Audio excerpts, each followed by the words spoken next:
So I just put that to about 60 psi. We don't necessarily want it too high because we just want to be able to blow stuff out, have it land in that bucket rather than spraying everywhere in your eyes and that kind of thing. So I'm just going to put my duct tape down here and blow, hopefully get some of this out.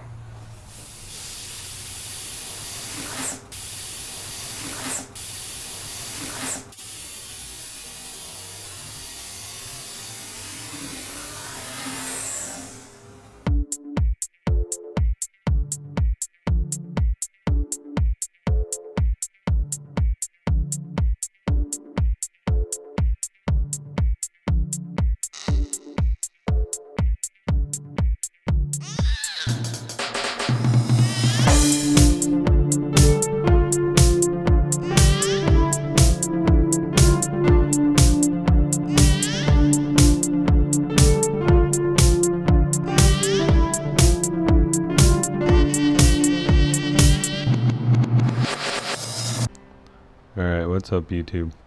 So today I'm going to work on the 710 Durango.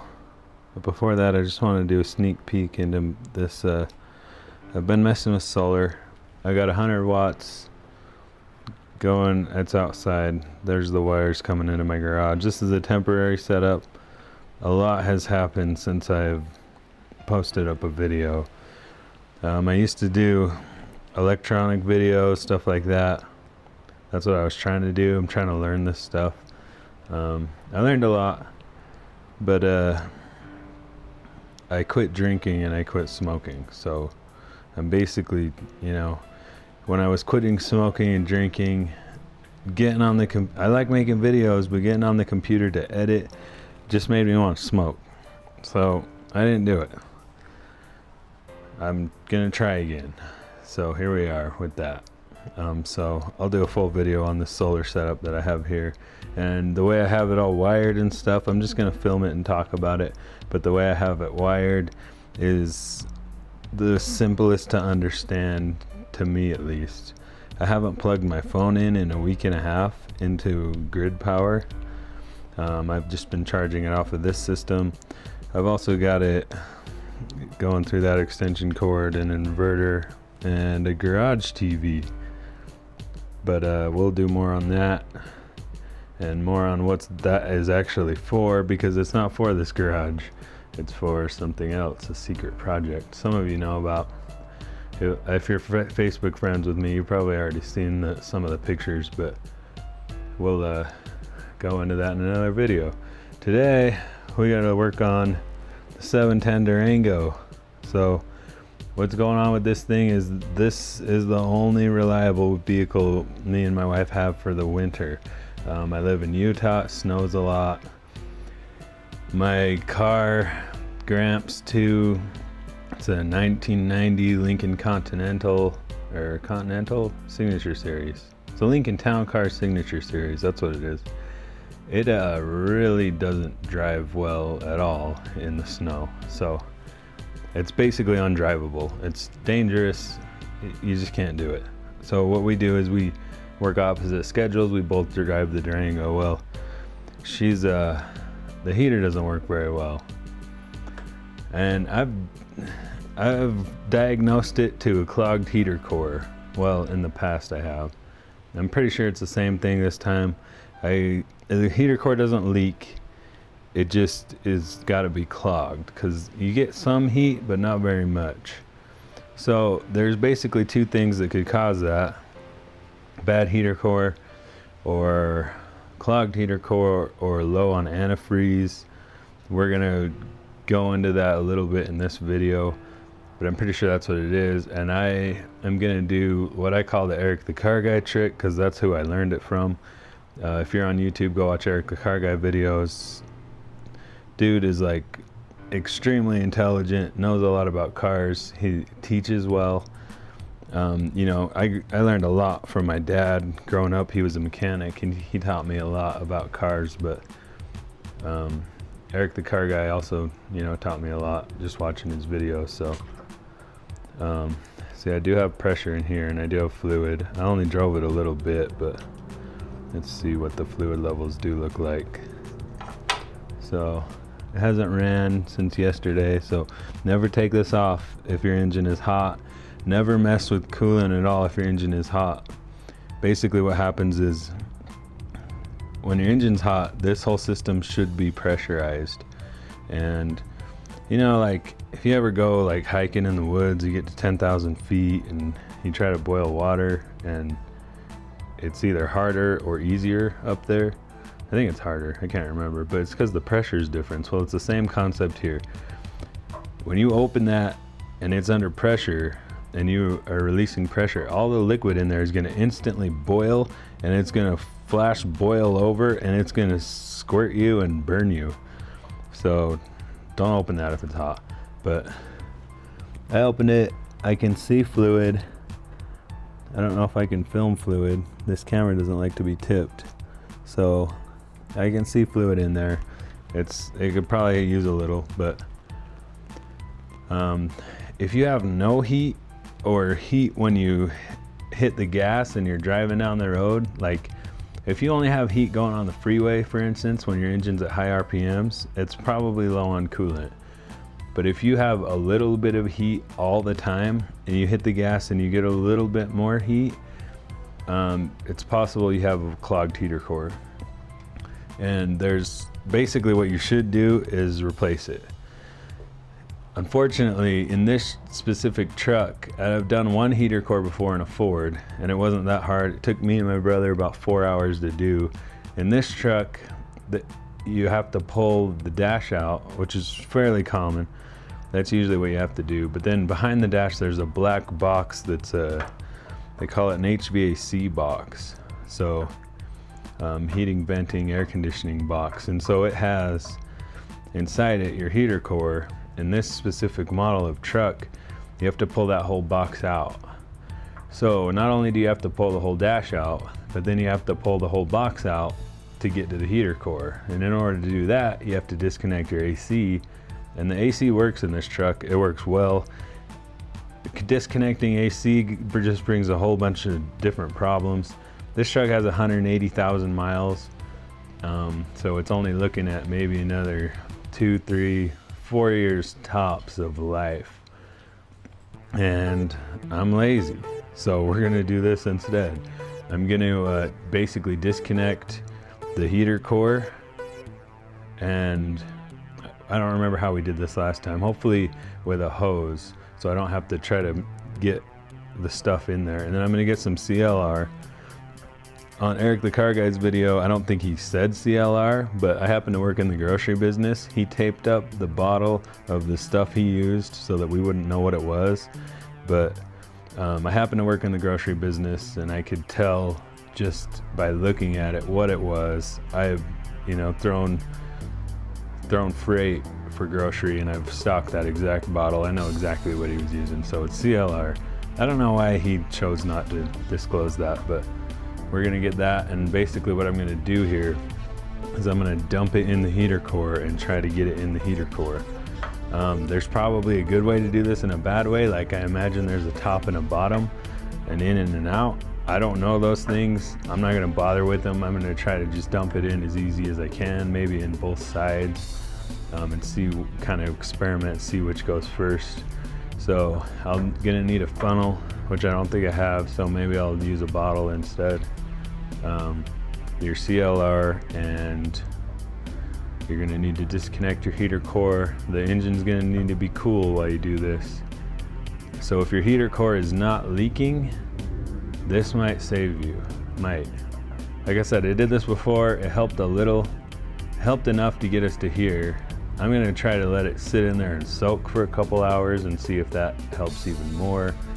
And then what I'm gonna do is take an air compressor and compressed air, and I'm gonna blow all the CLR out. Then I'm gonna put it back together. I'm gonna fill it and let the engine run for a half an hour, 20 minutes, a half an hour. Wait for the fans to cool on, let it get up to temperature, and make sure that I'm topped off on coolant, make sure there's no air in the lines, and test. And hopefully we get to where we have heat in the truck. if none of that works, then I guess I'll be doing a video about doing a heater core in a 710 Durango. I mean, as far as my channel goes, you guys, I have the most views on working on this truck. So every time I work on this truck from now on, I'm gonna film it and put it on YouTube. So yeah, if you got a Durango and you wanna do this, like, here's how you do it. So I'm gonna find a tripod, put you guys on a tripod, put music on, and get to it, I guess. Alright, so what we're going to be after is we're going to look for, this will work on any car, but we're going to look for two hoses that look like heater hoses. Like basically this right here, this is one of them. And we're going to see that, look for two hoses like this that go out of the firewall. So, let's see if we can, it's pretty dark in there. The camera's trying to pick it up. I might need to get a light. There's two hoses that go into the firewall.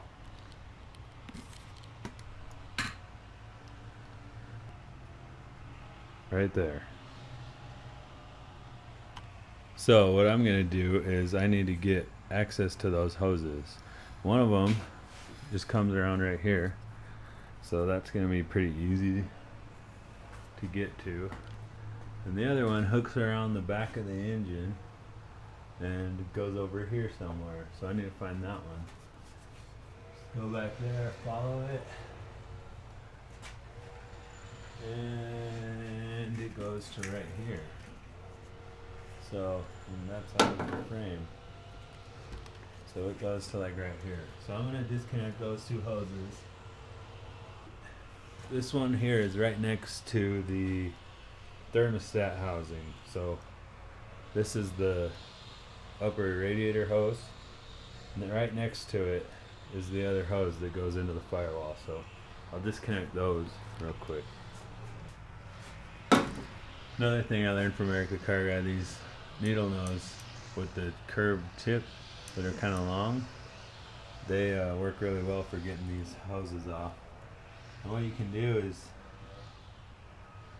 squeeze the clamp and move it out of the way. So here's the clamp. Just going to squeeze it and move it out of the way.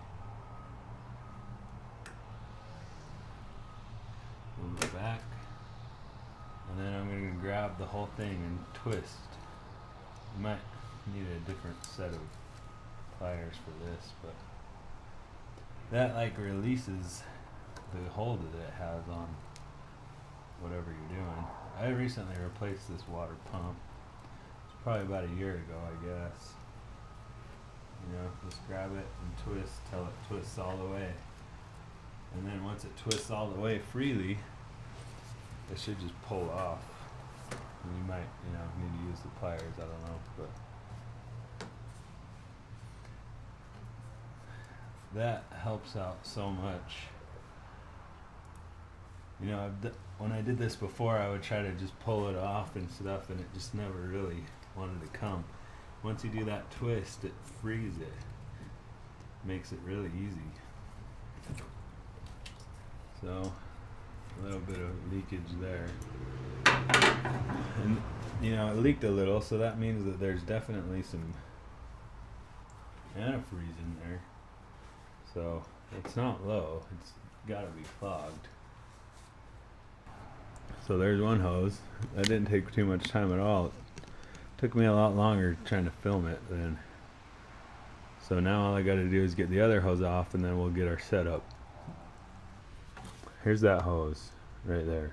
Look at that, there's some clamps right there. I can just take that clamp off and get it off of that thing. Just center of the screen. There's some clamps. Take those clamps off and I'll use that as my port rather than trying to get behind the alternator. That'll be much easier. So that's what I'm going to do now.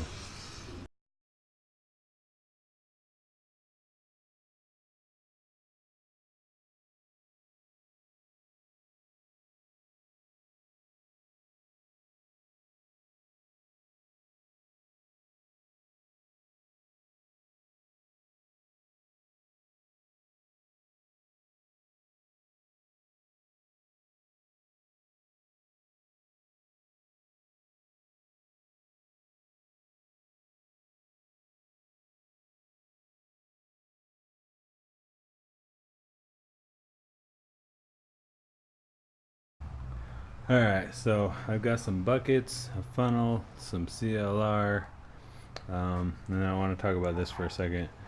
I got this at Harbor Freight. You want to get a cheap one because you're going to be wrapping tape around the end of it, and this has been through the ringer a few times.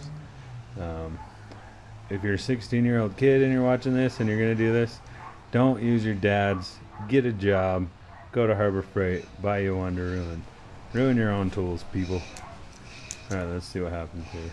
I'm going to get the bucket and I'm going to put it under this side. See if I can zoom out under that. So that goes in the bucket, and that's going to the heater core. And then I'm going to blow in that end. Let's see that thing sticking up right there? That's the other side. Hopefully you guys can hear me. The neighbors are doing yard work again. Everybody's so concerned about how their yard looks. Anyways, so hopefully I can get the bucket in there under that, blow in that, get all the coolant out of there that's in there now. Then I'll dump in the CLR through the funnel and see if we can get it filled up. So yeah.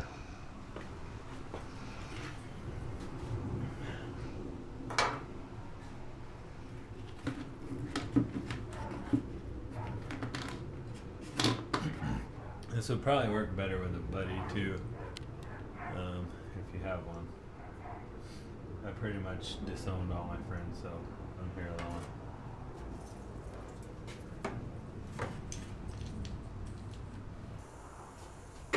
So I just put that to about 60 psi.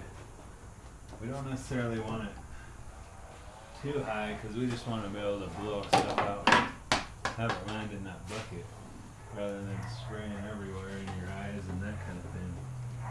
So, I'm just gonna put my duct tape down here and blow, hopefully get some of this out.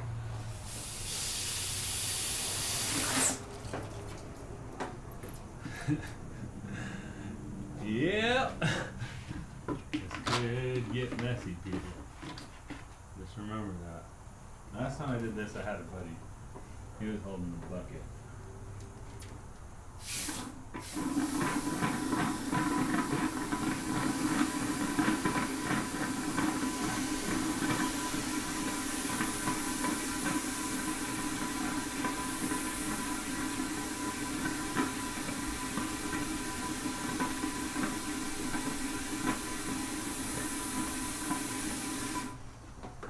Definitely some stuff coming out. I have a little bucket and a big bucket, so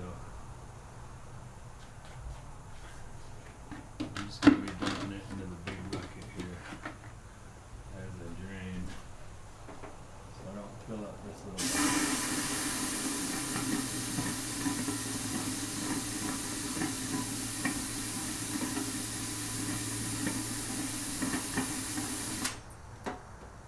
So essentially what I'm doing is blowing in that side, blowing all the coolant out of the heater core without having to take the dash apart. Let's get some more air pressure.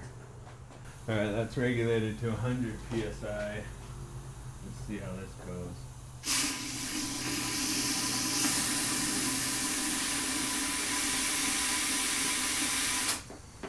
It's probably about as good as we're going to get for now. It's okay if we don't get it all out of there. Alright.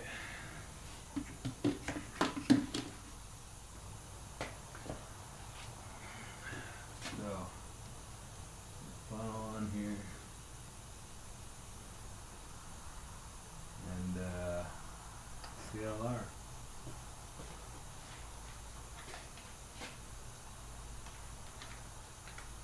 Let's see how this goes.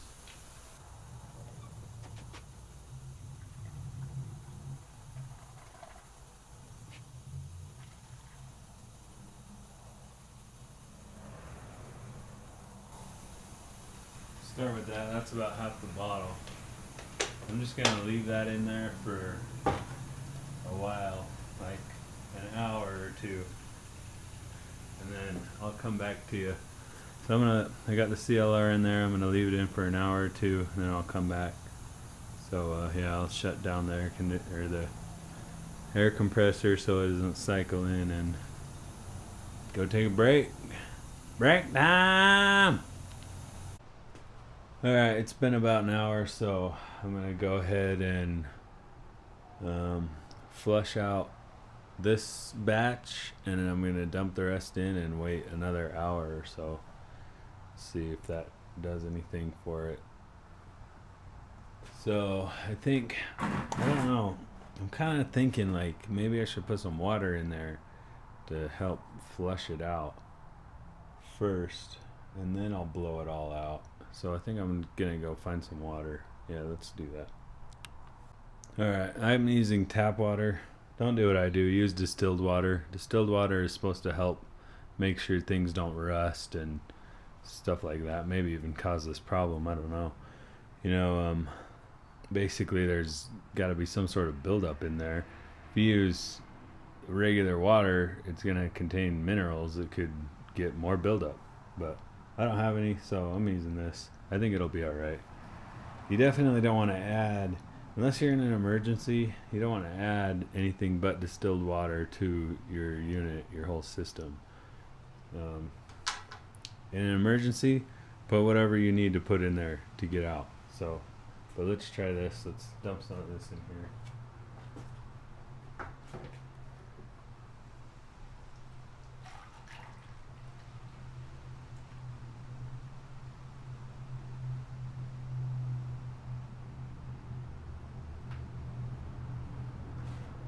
Well, looks like I filled it up.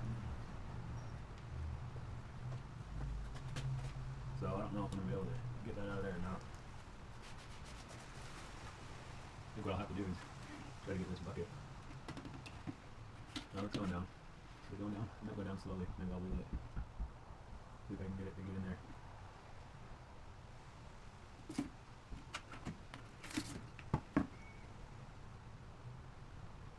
Now it's running out the other end. Oh, jeez. You know, with as much water and stuff that has actually come out of this, even when I blew it out, there really isn't a lot in there. I think maybe we should get rid of this bucket plan and, oh man, now I made a big mess. Maybe we should get rid of this bucket here and get a bottle. Let me see if I can find another bottle. Well, actually, oh, this has gone horribly wrong.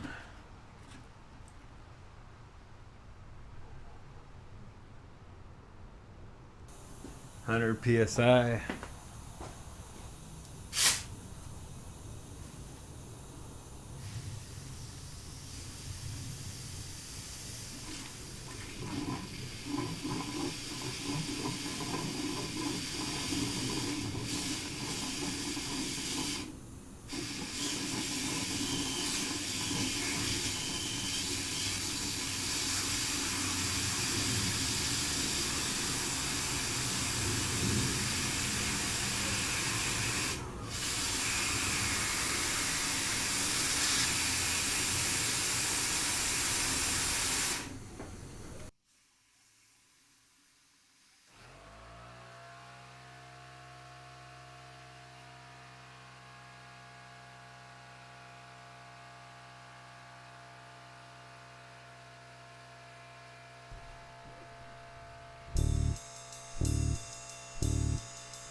You're talking to, mister. I may have nothing to do, but I won't be waiting round here, sir. You know this girl ain't no fool. Sweet talking mess of lovely, a stranger to ridicule.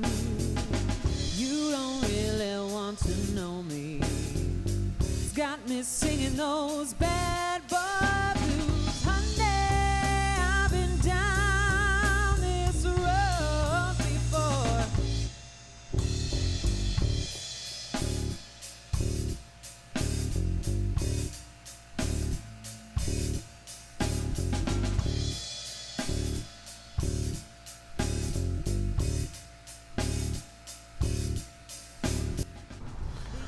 Alright, well that's set for about an hour, so I'm just gonna do the same thing again. We'll rinse it out and blow it out, hook it back up, and hopefully we got heat now. Obviously we need to put more coolant in, so yeah, let's rinse it out, I guess.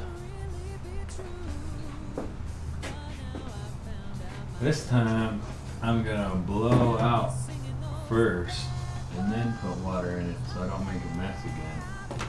So if you guys are watching this and you're gonna do this, do that first, I guess. I gotta turn my air back on.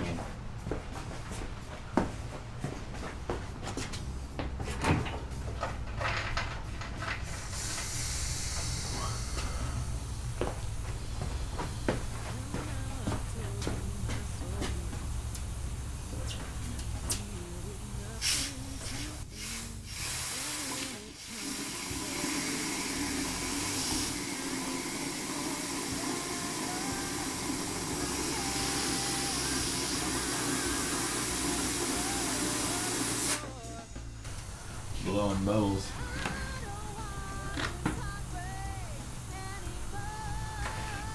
I guess that's what the water does, is makes it foam up.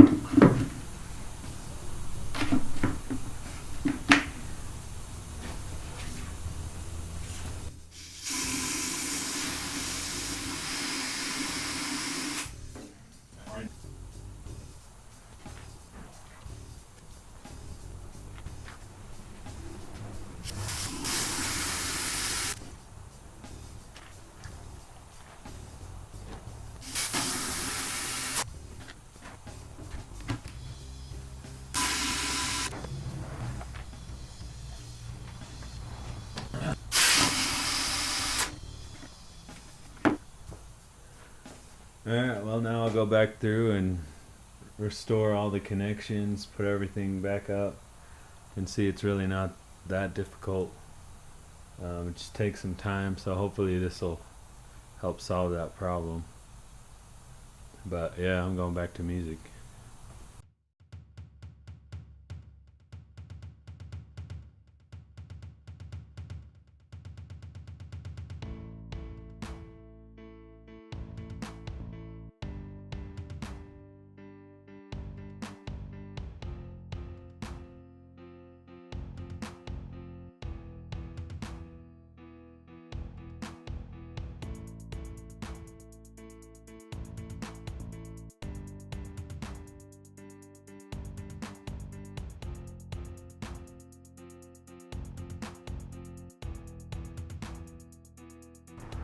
Well, that's it. So I need to put coolant in it and test it, but I'll go do that later. The kid's asleep, so I gotta wait for him to wake up, and we'll go run and make some purchases, get some coolant, put that in it. Not really too much leaked out, so I'm not really worried about driving it. And then I'll top it off tonight after it cools down a little bit. Yeah, and hopefully it works. I'll let you guys know.